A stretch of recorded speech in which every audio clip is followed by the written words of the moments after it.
प्रिय छात्रों नमस्कार। स्वागत है आप सभी का विषय विज्ञान में। आज हम विषय विज्ञान के अंतर्गत अध्याय 2 को देखने वाले हैं। तो हम 2 अध्याय के प्रश्न उत्तर को अच्छे से समझेंगे और उसको याद करेंगे। तो चलिए शुरू करते हैं। ये दीर्घदर्शिका को हम शुरू कर रहे हैं क्योंकि आप जानते हैं कि पेपर का समय नज़दीक आ गया है। तो आप लोग जल्दी जल्दी इन सभी को याद कर लीजिए। तो चलिए अध्याय 2 शुरू करते हैं। तो अध्याय 2 का नाम है क्या हमारे आसपास के पदार्थ शुद्ध हैं। तो इसके अंतर्गत हम प्रश्न उत्तर को देखने वाले हैं। आप लोग जो इसके बहुविकल्पीय प्रश्न हैं उन सबको याद कर लीजिए। तो चलिए शुरू करते हैं। तो हम देखते हैं पहला क्वेश्चन। पहला क्वेश्चन है विलयन किसे कहते हैं, उदाहरण दीजिए। तो विलयन क्या है? विलयन 2 या 2 से अधिक शुद्ध पदार्थों का समांगी मिश्रण विलयन कहलाता है। तो विलयन किसे कहते हैं? यह 2 या 2 से अधिक शुद्ध पदार्थ का मिश्रण ही विलयन कहलाता है। लेकिन कौन सा मिश्रण? समांगी मिश्रण। उदाहरण के लिए नमक के जल में घोल। नमक का जल में घोल मतलब कि नमक और जल घोल दिए आप, तो कौन सा मिश्रण समांगी मिश्रण हो गया। लेकिन उसको क्या बोलेंगे हम? विलयन बोलेंगे। क्या बोलेंगे? विलयन। देखो अभी आपको समझ में अगर नहीं भी आया है तो समझें। जैसे आपका गिलास है, ये आपका गिलास है, तो इसमें भरा हुआ जल यानी पानी भरा हुआ है। क्या भरा हुआ है? पानी भरा हुआ है। आपने शक्कर का टुकड़ा डाला। क्या डाला? शक्कर डाला। ठीक है, शक्कर डाल दिया आपने। फिर जब इसको घोल दोगे, जब आप इसको घोल दोगे तो क्या हो जाएगा? जो शक्कर का मीठापन है ना, वो हर जगह सेम रहेगा। अगर आप यहाँ का पानी लोगे जिसमें चीनी मतलब शक्कर आपने घोल दिया है या फिर नमक घोल दिया है, तो यहाँ पास अगर लोगे ना, यहाँ का पानी लोगे तब भी उतना ही मीठ रहेगा, और यहाँ का पानी लोगे तब भी उतना ही मीठा रहेगा। तो इसका मतलब क्या है? शक्कर जो पानी में घुला है वो समान रूप से घुला है। मतलब यहाँ भी उस वही मात्रा रहेगी, मिठास उतनी ही रहेगी, यहाँ पर भी मिठास उतनी रहेगी, यहाँ पर भी मिठास उतनी रहेगी। तो ये जल हो गया, ये जल हो गया। तो 1 ये 2, या फिर इसके बाद वो नींबू भी डाला जा सकता है। नींबू भी डाला जा सकता है ना। तो 2 या देखो 2 या 2 से अधिक, ये देखो 2 हो गया ना, तो 2 या 2 से अधिक शुद्ध पदार्थों का समांगी मिश्रण ही विलयन कहलाता है। तो ये जल और शक्कर का मिश्रण ही क्या कहलाता है? विलयन। लेकिन कैसा मिश्रण होना चाहिए? समांगी। समांगी मिश्रण होगा कि नहीं? क्योंकि जल में आप चीनी डालेंगे तो चीनी की मात्रा जो मिठासपन होगा यहाँ भी उतना ही सेम रहेगा, यहाँ भी सेम रहेगा, यहाँ भी सेम रहेगा। तो इसका मतलब क्या है कि 2 या 2 से अधिक पदार्थों के अधिक शुद्ध पदार्थों के समांगी मिश्रण को ही विलयन कहते हैं। उदाहरण के लिए आप लिख सकते हो हवा। तो हवा में भी देखो 2 या 2 से अधिक पदार्थ है ना। ऑक्सीजन भी है आपका, नाइट्रोजन भी है, कार्बन डाइऑक्साइड भी है ना। बहुत सारे गैसों का मिश्रण है। तो आप 2 उदाहरण दे देंगे वही बहुत है। तो अब ये समझ में आपको आ गया होगा, याद कर लेना लेकिन इसे। ठीक। अब अगला क्वेश्चन, ये आपके क्वेश्चन आता रहता है हर बार। देखो 2020 में आया था पेपर में, मेन एग्ज़ाम में। चलो आगे देखते हैं। ऊर्ध्वपातन किसे मतलब क्या कहे? ऊर्ध्वपातन से क्या समझते हो? ऊर्ध्वपातज पदार्थों के उदाहरण लिखिए। यानी कि ये बताना है ऊर्ध्वपातन क्या है। ऊर्ध्वपातन की परिभाषा बतानी है और ऊर्ध्वपातन में जो पदार्थ उपयोग आ रहा है उसका नाम लिखना है। या फिर क्वेश्चन इस तरह आ सकता है, ऊर्ध्वपातन की परिभाषा को उदाहरण सहित समझाइए। तो देखो ऊर्ध्वपातन क्या है। तो कुछ ठोस पदार्थ गर्म करने पर बिना द्रव में बदले हुए सीधे गैस अवस्था में परिवर्तित हो जाते हैं तथा ठंडा करने पर गैस अवस्था से सीधे ठोस अवस्था में आ जाते हैं। यह प्रक्रिया ऊर्ध्वपातन कहलाती है। उदाहरण के लिए आयोडीन, कपूर आदि।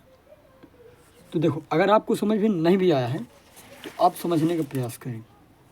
जैसे आप ये मोमबत्ती है, ठीक है ना, अगर आप इसको जलाते हो तो ये पिघलती है कि नहीं पिघलती? ये पिघलती है। मोमबत्ती का आप जलाते हो तो जल रही है मोमबत्ती, लेकिन ये पिघला भी करती है। लेकिन ऊर्ध्वपातन में क्या होता है, जैसे इधर पास आप कपूर लोगे, क्या लोगे? ये कपूर लोगे, दुकान में मिलता है कपूर। आप इसको अगर जलाओगे ना, कपूर को आप जलाओगे तो पिघलेगी नहीं, ये पिघलेगी नहीं। ये ठोस है, ये ठोस से सीधा गैसीय अवस्था में, यानी कि सीधा उड़ने लगेगा। ये गैस के रूप में इसका जलाओगे आप तो गैस के रूप में पूरा उड़ जाएगा। देखो फिर से समझो, आप मोमबत्ती को अगर जलाते हो तो धुआं तो मतलब उड़ता तो है, धुआं निकलता तो है, लेकिन पिघला भी करता है। क्या होगा? पिघला भी करता है। लेकिन अगर आप कपूर को लोगे तो कपूर को आप जलाओगे ना तो ये ठोस पदार्थ उसी तरह रहेगा, ये ठोस पदार्थ उसी तरह रहेगा और यह क्या हो जाएगा? वाष्पित होगा, यानी गैस में बदल जाएगा। तो ऊर्ध्वपातन वही तो है कि किसी ठोस पदार्थ को जलाने पर वह द्रव अवस्था में बदले बिना सीधे गैसीय अवस्था में बदल जाता है तथा इसको अगर ठंडा करोगे या फिर ठंडा करने पर ये सीधा कहाँ में बदल जाता है? ठोस अवस्था में। अगर इस गैस को ठंडा करोगे तो ये द्रव में नहीं बदलेगा, वो डायरेक्ट में बदल जाएगा, ठोस में बदल जाएगा।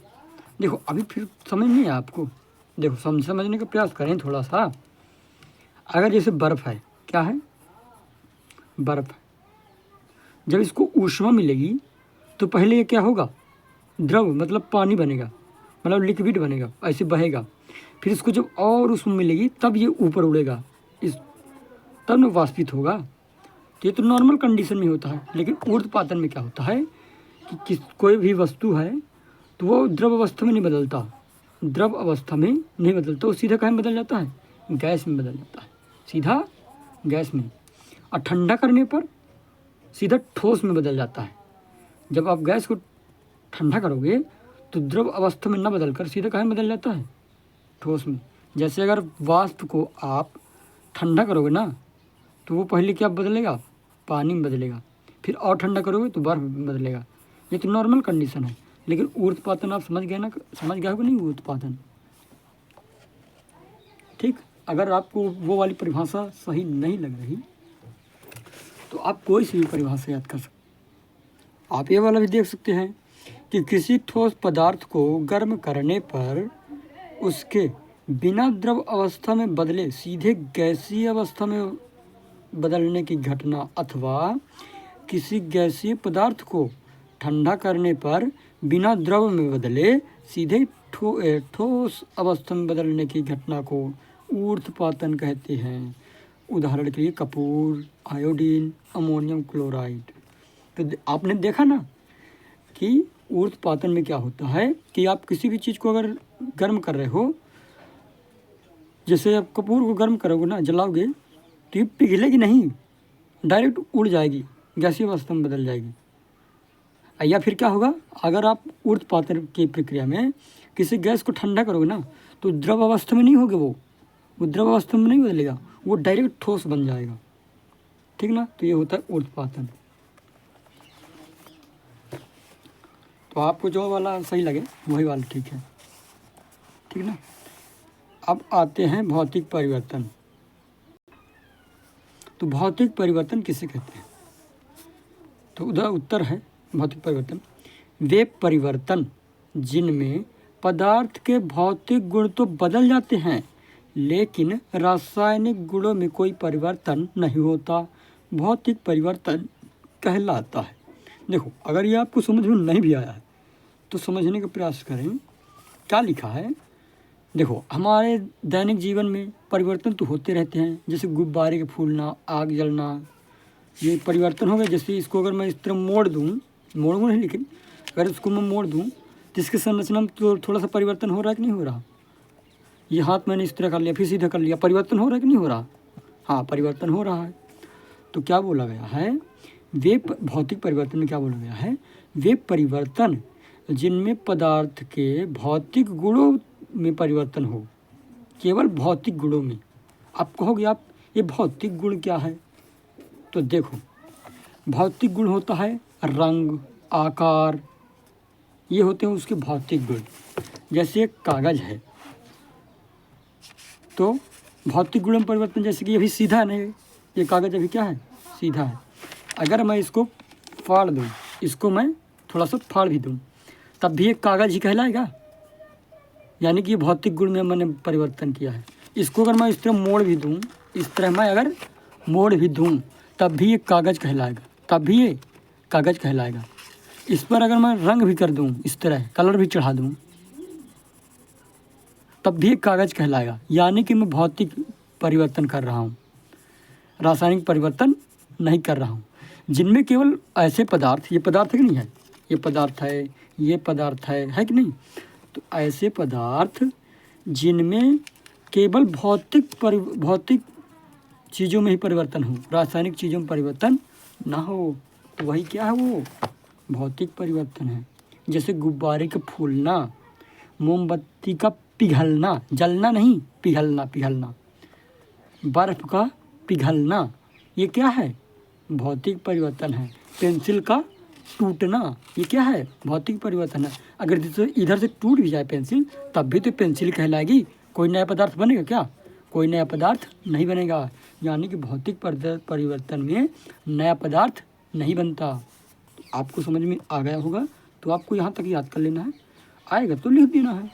अब देखो रासायनिक परिवर्तन क्या है, तो रासायनिक परिवर्तन वे परिवर्तन जिनमें पदार्थ के रासायनिक गुणों में परिवर्तन होता है या फिर आमूलचूल परिवर्तन हो जाता है तथा नया पदार्थ बनता है, रासायनिक परिवर्तन कहलाता है। अब आप कहोगे कि सर थोड़ा सा ये समझ में नहीं आया, तो अब समझने का प्रयास करें। जैसे आपने दूध से दही निर्माण तो देखा होगा, है ना, दूध से दही बन जाता है ना, तो ये क्या है, रासायनिक परिवर्तन है। कैसे रासायनिक परिवर्तन है, क्योंकि ये दूध अलग पदार्थ है और ये जो दही बन गया है वो अलग पदार्थ है। आप इसको दूध नहीं कह सकते हो, ये खट्टा हो जाता है, इसमें एंजाइम्स हो जाते हैं, सॉरी मतलब कि ये सूक्ष्म जीव आ जाते हैं, ये खट्टा हो जाता है। दूध और दही दोनों अलग हैं, दोनों क्या हैं, अलग हैं।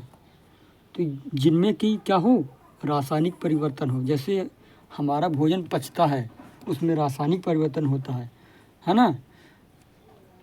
और रासायनिक परिवर्तन में क्या होता है, हमेशा नया पदार्थ बनता है। देखो, जब दूध से दही बना तो अब ये क्या पुनः दही बन सकता है, पुनः दूध बन सकता है, तो ऐसा नहीं है, ऐसा नहीं है। लेकिन भौतिक परिवर्तन में क्या होता था कि आप अगर परिवर्तन कर भी दे रहे हो, मान के लो ये आप परिवर्तन इस तरह मोड़ दिए, इस तरह भौतिक परिवर्तन कर भी दिए, अगर आप इसको सिद्ध कर देंगे तो पुनः उसी तरह प्राप्त किया जा सकता है और कोई नया पदार्थ भी नहीं बना। लेकिन रासायनिक परिवर्तन में क्या होता है कि रासायनिक परिवर्तन द्वारा क्या हो जाता है, नया पदार्थ बन जाता है, नया पदार्थ बन जाता है। जैसे आप किसी कागज़ को जलाओगे, आप क्या कागज़ को जलाओगे तो कागज़ पूरा ही विलुप्त हो जाएगा और नया पदार्थ क्या बनेगा, कागज़ की राख बचेगा और कार्बन डाइऑक्साइड निकलेगा, और कार्बन डाइऑक्साइड निकलेगा, है ना। तो रासायनिक परिवर्तन हो रहा है ना, यानी कि अभिक्रिया हो रही है। तो आपको ये वाला भी लिख देना है। अब आता है मिश्रण। तो देखो मिश्रण तो आप जानते हो कि मिश्रण मतलब कि मिलाना, एक से दो चीज़ों को मिलाना, हाँ। तो क्या है, दो या दो से अधिक शुद्ध पदार्थों के अनिश्चित अनुपात में मिलने से बने पदार्थ जिनमें उनके अवयवों के गुण विद्यमान रहते हैं मिश्रण कहलाता है। तो मिश्रण क्या है, जैसे ये कंटेनर है, ठीक। तो मिश्रण क्या है, दो या दो से अधिक शुद्ध पदार्थों का मिश्रण क्या कहलाता है, मतलब दो या दो से अधिक पदार्थों को मिलाने से बना पदार्थ क्या कहलाता है, मिश्रण कहलाता है। और उस पदार्थ में जो अवयव घुले होते हैं उसमें उनके अपने अपने गुण विद्यमान रहते हैं। जैसे पानी का अलग गुण है ना, आप उस पर क्या मिला दिए हो, शक्कर मिला दिए हो, या फिर आप रेत मिला दिए हो, क्या मिला दिए हो, रेत मिला दिए हो, एक अनिश्चित अनुपात में, कोई निश्चित नहीं है, ऐसे ही, ठीक ना, ऐसे ही कोई निश्चित मात्रा नहीं है, ऐसे आपने मिला दिया है, तो क्या कहलाएगा, मिश्रण कहलाएगा। आपने पानी में रेत वोत मिलाया है, डाला था, हालांकि वो कण नीचे बैठ जाएंगे, अगर रेत मिला है तो आप इस तरह से वो बैठ जाएंगे, कोई निश्चित नहीं है, आप चाहे जितना मिला दो, चाहे जितना मिला दो, ये कोई फिक्स नहीं है, तो क्या कहलाएगा, मिश्रण कहलाएगा। वो क्या कहलाएगा, मिश्रण कहलाएगा। फिर आप आगे देखोगे कि मिश्रण दो प्रकार के होते हैं, समांगी मिश्रण और विषमांगी मिश्रण, ठीक ना। तो आपको याद कर लेना है मिश्रण किसे कहते हैं, ठीक।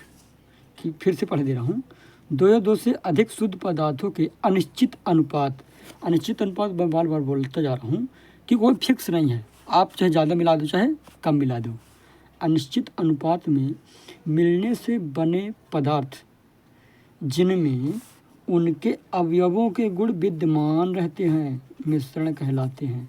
इसका मतलब क्या है कि आपने कोई फिक्स नहीं है, अनिश्चित मात्रा में मिलाया है, और जो भी चीज़ आपने मिलाया है उसके गुण क्या रहते हैं, विद्यमान रहते हैं। तो चलिए अब आगे देखते हैं, यौगिक किसे कहते हैं। तो यौगिक में निश्चित अनुपात आ जाएगा। देखो, दो या दो से अधिक तत्वों के निश्चित अनुपात, देखो ये तो तत्व आ गया है, तो सबसे पहले हम इसके नीचे वाला देख ले रहे हैं, ठीक ना, कि तत्व किसे कहते हैं। फिर आप कहोगे तत्व क्या है, तो इसको पढ़ने से पहले हम इसको देख लेते, कोई दिक्कत नहीं है, इसको पहले थोड़ा सा तो है। देखो, तत्व किसे कहते हैं, तो तत्व किसे कहते हैं, तत्व एक ही प्रकार के परमाणुओं से बने पदार्थ तत्व कहलाते हैं। अब आप कहोगे सर हमें कुछ पल्ले नहीं पड़ रहा, तो समझो, तो जैसे क्या बोला गया है, एक ही प्रकार के परमाणुओं से मिले बने पदार्थ। एक सेकेंड, जैसे ऑक्सीजन है, क्या है, ऑक्सीजन, ठीक है ना। तो ऑक्सीजन में केवल ऑक्सीजन के ही गुण होंगे, यानी केवल ऑक्सीजन के परमाणु होंगे, ऑक्सीजन होगी, ठीक ना। जैसे ऑक्सीजन का सिलेंडर है, ऑक्सीजन के सिलेंडर आपने देखे होंगे, ठीक ना। जब व्यक्ति बीमार हो जाता है ना तो ऑक्सीजन चढ़ाया जाता है, दिया जाता है मतलब। तो इस जैसे ऑक्सीजन के सिलेंडर है ना, तो उसमें केवल ऑक्सीजन के ही क्या होंगे, परमाणु होंगे, केवल ऑक्सीजन के ही परमाणु होंगे, केवल ऑक्सीजन के ही परमाणु होंगे। तो वह क्या है, तत्व है। जैसे नाइट्रोजन है तो नाइट्रोजन के ही परमाणु होंगे, हीलियम है तो हीलियम के ही परमाणु होंगे, हाइड्रोजन है तो हाइड्रोजन के ही परमाणु होंगे, है ना। तो वही क्या है, तत्व है, ठीक। अब देखो यौगिक के बारे में, यौगिक किसे कहते हैं।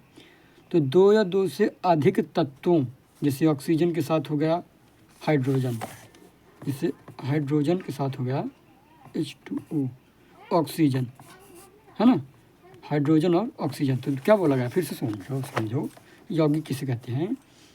दो या दो से अधिक तत्वों के निश्चित अनुपात में मिलने से बने पदार्थ जिनके गुण अपने अवयवी तत्वों के गुणों से सर्वथा भिन्न होते हैं यौगिक कहलाते हैं। अब देखो ये आपको कैसे समझना होगा सर। ठीक है, यहाँ तो समझ में आ गया कि दो या दो से अधिक तत्वों के निश्चित अनुपात में मिलने से बने पदार्थ। फिर इधर से समझ नहीं आ रहा कि जिनके गुण अपने अवयवी तत्वों के गुण से सर्वथा भिन्न होते हैं। अब बहुत सारी पैसा है, तो देखो जैसे हाइड्रोजन है, क्या है हाइड्रोजन, ये बहुत ज्वलनशील होता है, जल्दी आग पकड़ लेता है। तो अगर हाइड्रोजन के 2 परमाणु और ऑक्सीजन के 1 परमाणु मिलेंगे ना, तो जानते हो क्या बना देंगे, जल बना देंगे। क्या बना देंगे, जल। फिर से समझो, ये जो हाइड्रोजन है और ये जो ऑक्सीजन है, ये अलग अलग अगर रहेंगे, ये अलग अलग अगर हैं तो ये ज्वलनशील है, बहुत ज्वलनशील है, जल्दी जल जाता, आग जल्दी पकड़ लेगा।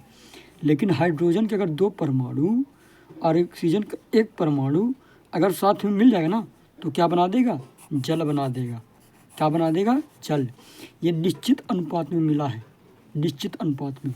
आप चाहे गढ़निया का पानी लो, आप चाहे समुंदर का पानी लो, आप कहीं का भी पानी लो, उसकी संरचना कैसी रहेगी, H2O हमेशा। आप चाहे शुद्ध जल लो, चाहे गढ़निया का पानी लो, उसका संरचना अनुपात अगर आप देखोगे तो निश्चित अनुपात मिलेगा आपको।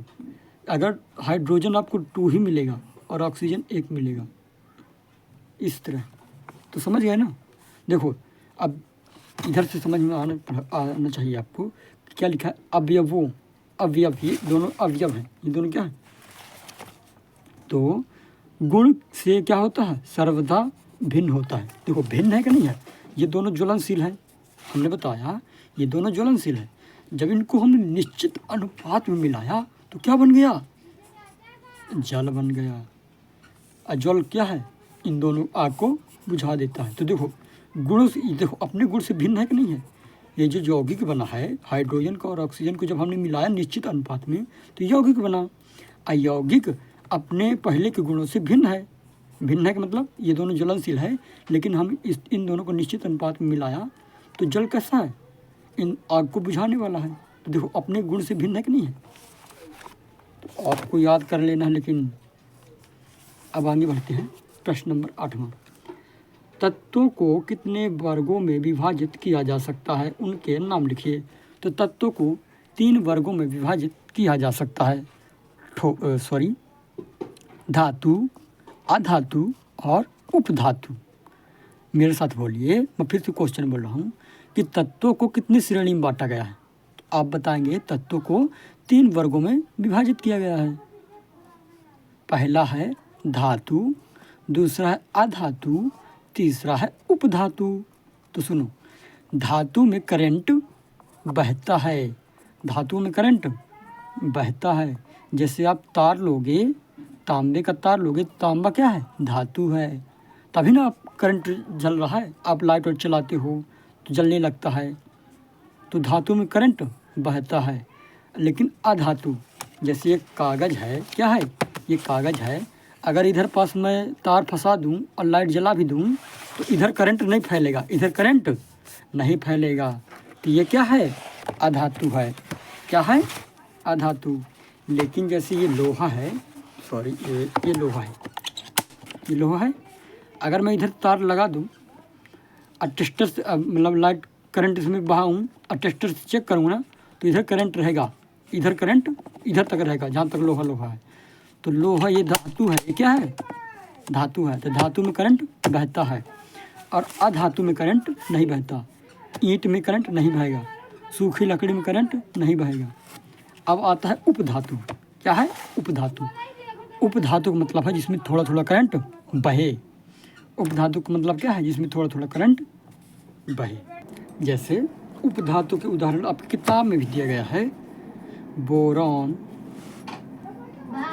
Silicon, boron, silicon, germanium. इनमें थोड़ी थोड़ी करंट जाता है, इनमें थोड़ी थोड़ी करंट जाता है। जैसे ऑक्सीजन हो गया, हाइड्रोजन हो गया, आयोडीन हो गया, कार्बन हो गया, इनमें करंट नहीं जाता, इनमें करंट नहीं जाता। तो ये सब क्या हैं, अधातु हैं। क्या हैं, अधातु।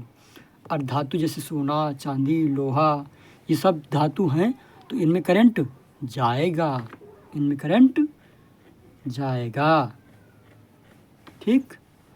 तो आप इन्हें भी पढ़ सकते हैं कि ये वाले धातु के गुण हैं, ये वाले धातुओं के गुण हैं, और ये वाले अधातु के गुण हैं, ये वाले अधातु गुण हैं।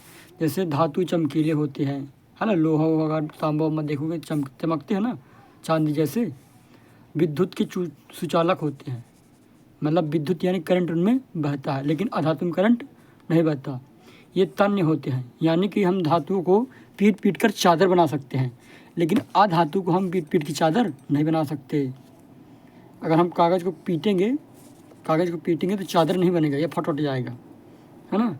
धातुओं को पीटने पर ध्वनि उत्पन्न होती है। जैसे ये मैंने दिखाया, धातु है तो देखो ध्वनि उत्पन्न होती है, ज़्यादा तेज हो रही है, लेकिन अधातु में कम ध्वनि उत्पन्न होता है। ये जैसे अधातु है, कम ध्वनि उत्पन्न हो रहा है ना, धातु में करंट बहता है।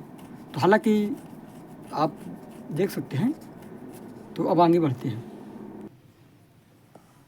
अगला क्वेश्चन, समुद्री जल को समांगी तथा साथ ही विषमांगी मिश्रण के रूप में वर्गीकृत किया जा सकता है, टिप्पणी कीजिए।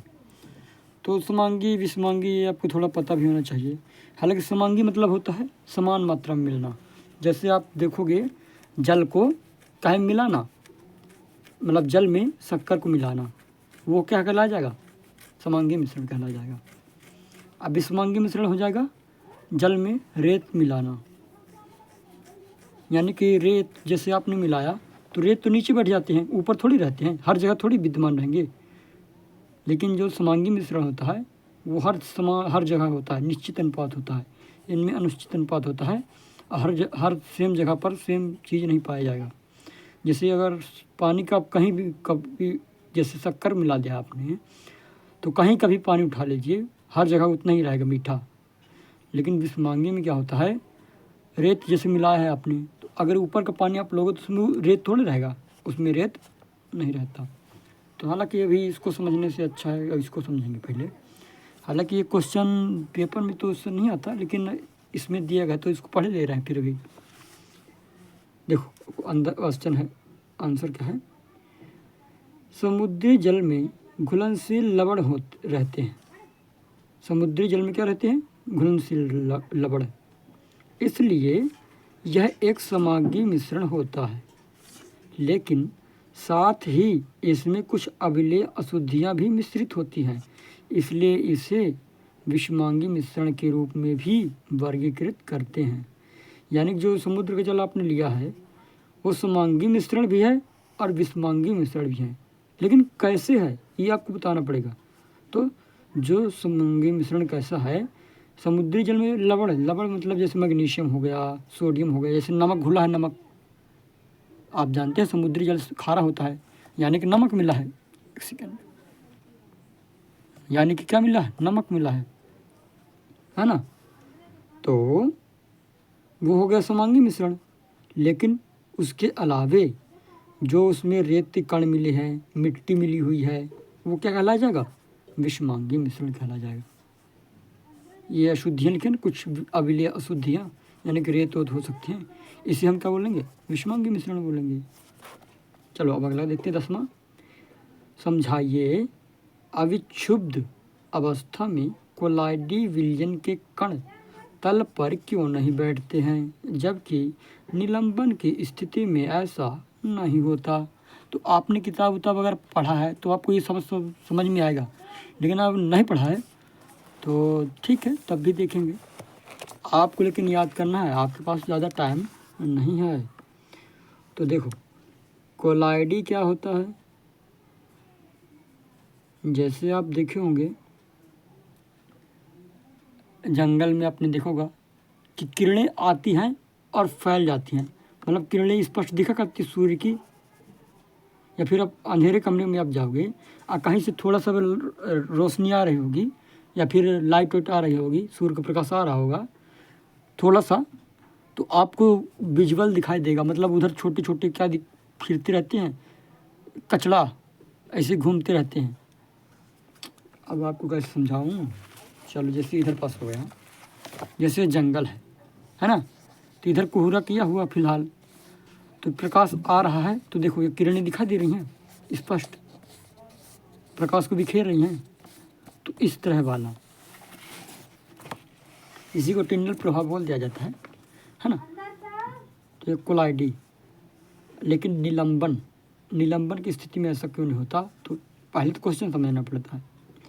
कोलाइडी विलयन के कण तल पर नहीं बैठते, वो जो कण है वो ऊपर ऐसे घूमते रहते हैं ना, लेकिन निलंबन में नीचे बैठ जाते हैं। निलंबन आप समझ सकते हो जैसे जल में आपने रेत मिला दिया, आपने जल में रेत मिला दी, फिर मिट्टी मिला दी, आप घोल दोगे ना, कुछ समय बाद आप देखोगे कि रेत नीचे बैठ गया है। रेत क्या हो गया है? नीचे बैठ गया है। लेकिन निलंबन में ऐसा नहीं होता। निलंबन में जो छोटे छोटे कण होते हैं ये उधर उधर मंडराते रहते हैं, घूमते रहते हैं। तो अब आंसर देखते हैं। कोलाइडी विलयन एक स्थायी विलयन है तथा इसमें प्रक्षिप्त कण बहुत छोटे होते हैं, बहुत छोटे छोटे होते हैं, जबकि निलंबन अस्थायी होते हैं, अस्थायी होता है तथा इनके कण बड़े होते हैं। इसलिए अविक्षुब्ध अवस्था में कोलाइडी विलयन के कण तल पर नहीं बैठते, जबकि निलंबन के कण बैठ जाते हैं। यानी कि अब आपने घोला निलंबन में, जैसे रेत होता आपने घोला, तो अगर कुछ समय बाद ऐसे रख देंगे ना तो अपने आप जो ठोस कण है नीचे बैठ जाएंगे। लेकिन कोलाइडी में ऐसा कुछ नहीं है, कोलाइडी विलयन में ऐसा कुछ भी नहीं होता। जैसे पानी में अगर दूध मिला दिया आपने तो क्या दूध नीचे बैठ जाता है? तो नीचे तो नहीं बैठता, तो कोलाइडी विलयन का उदाहरण हो जाएगा। तो आज के लिए इतना ही। आशा करते हैं आपको समझ में आया होगा। अगर समझ में आया है तो आप कमेंट में बताएं, हम इसके आगे से इसको शुरू करेंगे, ठीक है ना। ये हालांकि ये बहुत ज़रूरी हैं, ये जो पेपर में आ चुके हैं, देखो ये इतने सारे पेपर में आ चुके हैं ये वाले क्वेश्चंस, तो हम जल्दी जल्दी शुरू करेंगे। अभी आज के लिए इतना ही। थैंक यू, धन्यवाद यहाँ तक जुड़े रहने के लिए। आगे मिलते हैं।